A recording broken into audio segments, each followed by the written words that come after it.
കോഴിക്കോട് സ്വദേശി ദീപകിന്റെ ആത്മഹത്യയിൽ മുസ്ലിം ലീഗ് നേതാവ് ഷിംജിതയുടെ ജാമ്യാപേക്ഷയിൽ വിധി നാളെ. കേസിൽ പോലീസ് അഡീഷണൽ റിപ്പോർട്ട് സമർപ്പിച്ചു. ദീപകിന്റെ ലാപ്ടോപ്പ്, ഫോൺ എന്നിവയുടെ ഫോറൻസിക് പരിശോധനാ ഫലം വരുന്നതുവരെ പ്രതിക്ക് ജാമ്യം അനുവദിക്കരുതെന്നാണ് പ്രോസിക്യൂഷൻ നിലപാട്. പരിശോധനാ ഫലം വരുന്നതുവരെ റിമാൻഡിൽ കഴിയേണ്ട ആവശ്യമില്ലെന്നാണ് പ്രതിഭാഗത്തിന്റെ വാദം. അനഘ ഹർഷൻ ചേരുന്നു. അനഘ, പറയൂ.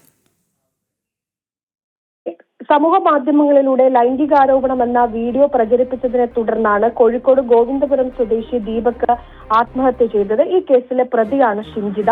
ഈ ഷിംജിതയുടെ ജാമ്യാപേക്ഷയിലാണ് വിധി നാളെ പറയും. ഇന്ന് ഈ ഷിംജിതയുടെ ജാമ്യാപേക്ഷയിൽ വാദം കേട്ടിരുന്നു. ഷിംജിതയ്ക്ക് ഒരു കാരണവശാലും ജാമ്യം നൽകരുത് എന്നായിരുന്നു പോലീസ് സമർപ്പിച്ച റിപ്പോർട്ടിൽ പറയുന്നത്. പക്ഷേ ഇത് മാത്രമല്ല, ഈ ദീപകിന്റെയും ഷിംജിതയുടെയും ഫോണ് അടക്കമുള്ള, ലാപ്ടോപ്പ് അടക്കമുള്ള ഇവയുടെ പരിശോധനാ ഫലം വന്നിട്ടില്ല. ഈ പരിശോധനാ ഫലം വന്നതിന് ശേഷം മാത്രമേ ഇവർക്ക് ജാമ്യം നൽകാവൂ എന്നുകൂടി പോലീസ് റിപ്പോർട്ടിലുണ്ട്. എന്നാൽ ഇതിന്റെ പരിശോധനാ ഫലം വരുന്നത് വരെ റിമാൻഡിൽ കഴിയേണ്ട ആവശ്യമില്ലെന്നാണ് പ്രതിഭാഗം ഷിംജിതയുടെ വക്കീൽ കോടതിയിൽ പറഞ്ഞിരിക്കുന്നത്. എന്തായാലും ഈ കേസിൽ നാളെ ഷിംജിതയ്ക്ക് ജാമ്യം ലഭിക്കുമോ എന്നുള്ള കാര്യത്തിലടക്കം ഒരു വ്യക്തത നാളെയാണ് വരിക. പ്രതി ഷിംജിത 21 ദിവസമായി ജയിലിൽ തുടരുകയാണ്.